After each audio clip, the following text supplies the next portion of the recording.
2020 का प्रलयंकारी वर्ष।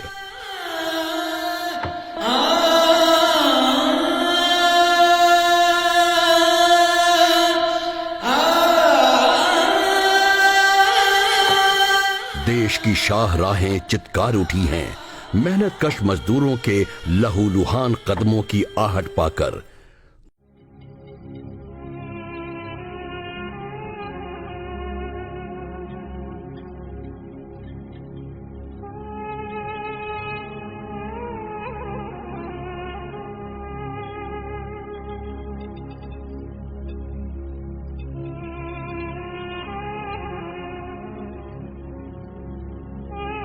देशव्यापी तालाबंदी और लाखों लाख की संख्या में प्रवासी कामगारों और मजदूरों का त्राहिमाम, रोज बरोज विकराल होती कोरोना महामारी के महाचक्र से घबराकर शहरों में जिल्लत की जिंदगी जी रहे मजबूर आवाम मरने से पहले किसी तरह अपने गांव पहुंचने को आतुर, ताकि अगर मौत आए भी तो अपनी मिट्टी की गोद में आखिरी सांस ले पाएं। लोग तड़प तड़प कर मर रहे थे, मानवता आर्तनाद कर रही थी और सत्ताधारी अभी भी कुंभकर्णी नींद में सो रहे थे। लेकिन इन सब के बीच एक ऐसा सेवाधारी व्यक्ति भी था जिसने देश के कोने कोने में फंसे हम लोग अभी उत्तराखंड में हैं और हम लोग रहने वाले बिहार के 10-15 आदमी हैं। उत्तराखंड जिला देहरादून थाना ऋषिकेश बाईपास श्यामपुर में रहते हैं। हम लोग लगभग 100 से ज्यादा आदमी हैं। जब एक चरण लॉकडाउन हुआ तब दूसरा चरण, फिर तीसरा चरण। अब हम लोग के पास कोई साधन नहीं। बिहार के गरीब मजबूर लोगों को पैसे एवं अन्न से बस और रेल की सुविधा पहुंचाने के लिए दिन रात एक कर दिया। सेवा अगर विज्ञान है तो वे सेवा वैज्ञानिक हैं। वैसे लोग उन्हें पप्पू यादव के नाम से जानते हैं।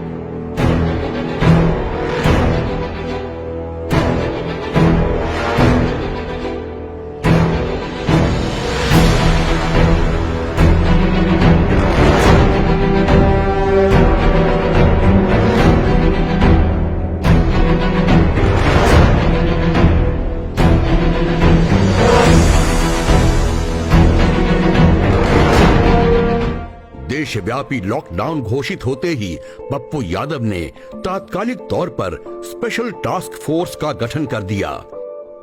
जन अधिकार पार्टी के नेताओं और कार्यकर्ताओं के इस विशेष कार्य बल में दिन रात कार्यरत लोगों का हौसला बुलंद रहे, इसके लिए पप्पू यादव ने बिहार के हीरो नाम से एक कैंपेन चलाया और घोषणा कर दी कि हर वो व्यक्ति जो मानव सेवा करेगा, श्री पप्पू यादव जी उसे बिहार के हीरो के सम्मान से नवाजेंगे। बिहार के हर जिले में मुस्तैद सैकड़ों की संख्या में special task force Pappu Yadav के पार्टी से हम हर जगह गोपालगंज, बेतिया, सुपौल, अररिया, किशनगंज, पूर्णिया, मधुबनी, दरभंगा, सिवान, मोतिहारी, छपरा, हर जगह हमने के पार्टी की तरफ से पप्पू यादव जी बंटवा होता है।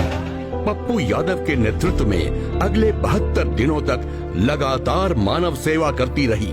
इस दौरान 30,000 से भी अधिक जरूरतमंदों को कैश ट्रांसफर किया गया। दर्जनों बसों का काफिला कोटा में फंसे बिहार के मेधावी छात्र छात्राओं को उनके घर तक पहुंचाया। 500 बसों के जरिए लोगों को दिल्ली से बिहार भेजा गया। पटना बस स्टैंड से बिहार के विभिन्न जिलों के लिए लगातार बस उपलब्ध करवाया गया। 10 लाख से अधिक परिवारों को राशन पहुंचाया गया। बिना किसी विभाग और मंत्रालय के पप्पू यादव ऐसा कर सकते हैं तो भला सोचिए कि जब उनके पास सरकारी तंत्र और महकमा रहेगा तो सेवा वैज्ञानिक पप्पू यादव कितनी बड़ी क्रांति कर देंगे। सेवा वैज्ञानिक पप्पू यादव की सेवादारी ने दुनिया को अचंभित कर दिया था। जब पिछले वर्ष बिहार की राजधानी पटना बाढ़ की विभीषिका में आर्तनाद कर रही थी, तब भी पक्ष और विपक्ष के नेतागण स्वयं को बचाने के फिराक में लगे हुए थे और सेवा वैज्ञानिक पप्पू यादव अपनी जान की परवाह न करते हुए बाढ़ में फंसे पटना के लोगों की सेवा में दिन रात लगे रहे। पटना शहर के गटर और बाढ़ मिश्रित गंदले पानी में कई दिनों तक लगातार खड़े रहने की वजह से उनके शरीर में गंभीर इन्फेक्शन हो गया। परिणाम स्वरूप पप्पू यादव को 10 दिनों तक अस्पताल में भर्ती रहना पड़ा। सेवा और संघर्ष पप्पू यादव के लिए दो प्राणवायु हैं। एक तरफ पप्पू यादव सेवा वैज्ञानिक की भूमिका में होते हैं तो दूसरी तरफ वे संघर्ष के प्रतिमूर्ति होते हैं। एनआरसी और एनपीआर की आड़ में जब देश के संविधान के साथ खिलवाड़ करने का प्रयत्न हुआ तब पप्पू यादव फिर मैदान में आ जुटे। और क्या जामिया, क्या अलीगढ़, क्या जेएनयू, क्या डीयू और क्या शाहीन बाग, देश का हर आंदोलनकारी जत्था अपने संघर्ष में पप्पू यादव की बुलंद आवाज की मांग करने लगा। और पप्पू यादव ने सुनिश्चित किया कि वो सभी आंदोलनकारियों की आवाज का अटूट हिस्सा बने।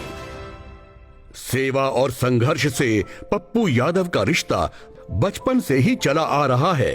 यही वजह है कि सन 1990 में महज 23 वर्ष की उम्र में जनता ने अपने सेवक पप्पू यादव को निर्दलीय विधायक निर्वाचित किया। तब से लेकर पप्पू यादव को जनता ने 5 बार अपना सांसद निर्वाचित किया, क्योंकि सेवा वैज्ञानिक पप्पू यादव की हर सांस बिहार के आम आवाम के नाम समर्पित है।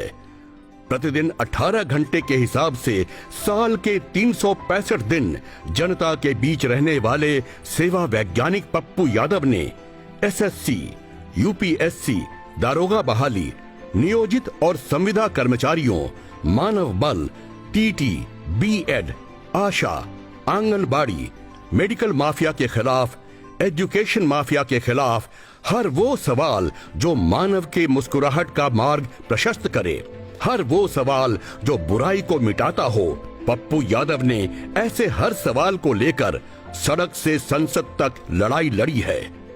वो मामला SC/ST का हो या फिर दशरथ मांझी के परिवार के लिए रोजी रोटी की समस्या हो, रेल दुर्घटना में मारे गए यात्रियों के दुखी परिवार हों या फिर किसी सैनिक की शहादत का दर्द, हर वक्त पप्पू यादव दुनिया के तमाम काम छोड़कर उनके दर्द साझा करने सबसे पहले पहुंचते हैं। सांप्रदायिक नफरत के खिलाफ औरंगाबाद, रोसड़ा, भागलपुर, नवादा, सीतामढ़ी, बिहार शरीफ, किशनगंज, अररिया, हर प्रभावित स्थल पर पप्पू यादव अमन शांति का पैगाम लेकर पहुंचते हैं।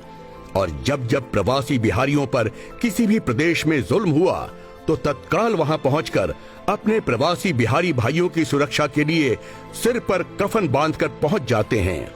और इस राजनीतिक साजिश के पीछे बिहार और यूपी को पूर्वांचल को निशाना क्यों बनाया गया? अब राजनीति हमेशा राजनीति में निशाना जब भी जहां देखिए, कभी मणिपुर में, कभी नागालैंड में, कभी आप बाला साहब ठाकरे के पहले से लेकर के आज तक आप बॉम्बे के हाल को देखिए, और उसके बाद अब गुजरात में जहां देश के प्रधानमंत्री बार बार फेंकते हैं और अपमानित करते हैं। हम अपने अधिकार और सम्मान के लिए हम यहाँ हैं। बिहारियों के भीतर यदि डर पैदा हो गया तो भारत का निर्माण रुक जाएगा। पूर्वांचल के भीतर किसी भी तरह का डर पैदा नहीं हो, इसीलिए पप्पू यादव यहाँ आया। शेल्टर हाउसों में भी स्त्री सुरक्षा का प्रश्न हो। 9 लड़की भागलपुर से गायब है। मैडम, दुनिया की हिस्ट्री का सबसे बड़ा, मैं गृह मंत्री जी से हाथ जोड़ के विनम्र करूंगा कि सीबीआई इंक्वायरी इसमें बहुत आवश्यक है। या फिर सीतामढ़ी के चीनी मिल में मजदूरों को जिंदा जलाने की बात हो, तो फिर अभी तक सरकार उस चिन्हित करके मुआवजा क्यों नहीं दे रही है? कोई जिंदगी जीने के लायक नहीं, घर में खाना नहीं बन रहा।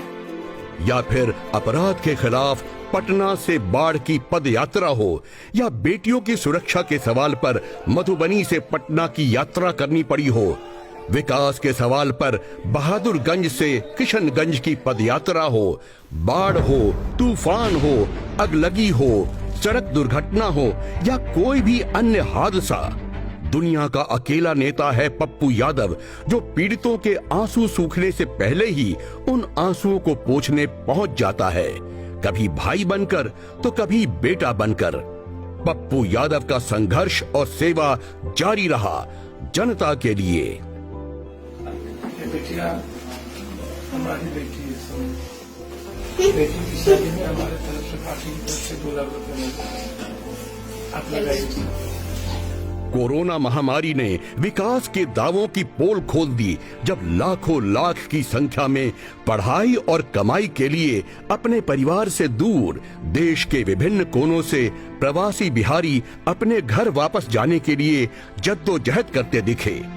एक वक्त था जब बिहार अपनी शानो शौकत से भारत देश का मुस्तकबिल लिखा करता था। बिहार ने भारत देश को उत्कृष्ट नौकरशाह, शिक्षाविद और उद्योगपति दिए हैं। कल कारखानों से पटे बिहार में चीनी मिल, जूट मिल, पेपर मिल, सरकारी फैक्ट्रियों के साथ साथ निजी क्षेत्र की फैक्ट्रियां भी थीं और ये सबसे बड़े पैमाने पर रोजगार देती थीं। लोग अधिक से अधिक राज्य के अंदर ही काम किया करते थे, किंतु बीते दशकों में जब पूरा देश तरक्की की राह पर अग्रसर था, बिहार में एक एक करके कल कारखाने बंद होकर खंडहर में तब्दील हो गए। बिहार शुगर कॉरपोरेशन, बरौनी खाद कारखाना, एशिया का सबसे बड़ा गढ़हरा रेलवे यार्ड, लिस्ट बहुत लंबी है। हाँ, अपना बिहार भी तरक्की कर रहा था। बिहार तरक्की कर रहा था अपराध में, देश में नाम रोशन कर रहा था घोटालों में, चोरी करके मैट्रिक की परीक्षा देने में। आपने कभी सोचा कि परीक्षा में छात्रों को चोरी क्यों करनी पड़ती है? क्योंकि national university of educational planning and administration का हालिया सर्वे रिपोर्ट बताती है कि बिहार प्राथमिक विद्यालयों के 80% शिक्षक स्वयं मैट्रिक फेल हैं। बिहार के 73,000 एलिमेंट्री स्कूलों में 1 लाख से ज्यादा शिक्षकों के पद खाली हैं। 2 साल पहले की बात है जब मैट्रिक परीक्षा में सरेआम चोरी के लिए बिहार देश भर में शर्मसार हुआ था। तब उसके बाद इंटरमीडिएट यानी 12वीं की परीक्षा को टाइट किया गया और परिणाम यह हुआ कि 12 लाख परीक्षार्थियों में से 8 लाख फेल हो गए। बिहार में 1 लाख युवक युवतियों में से सिर्फ 7 लोग ही कॉलेज का मुंह देख पाते हैं, जबकि कर्नाटका जैसे राज्य में 1 लाख में से 57 छात्र कॉलेज में अपना नामांकन करवाते हैं।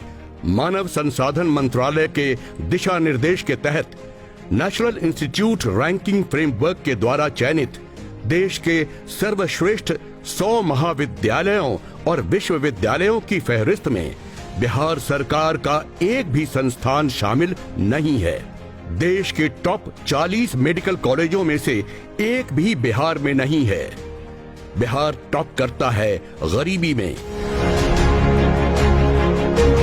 बिहार टॉप करता है भुखमरी में,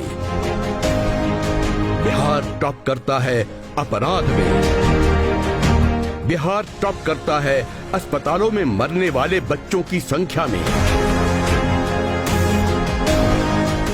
इसी साल बिहार सरकार ने सर्वोच्च न्यायालय को दिए एक हलफनामे में स्वीकार किया है कि बिहार में 57% चिकित्सकों और 71% नर्सों की सीट खाली है। बिहार की बीमार गरीब जनता के लिए कंपाउंडर ही भगवान होते हैं।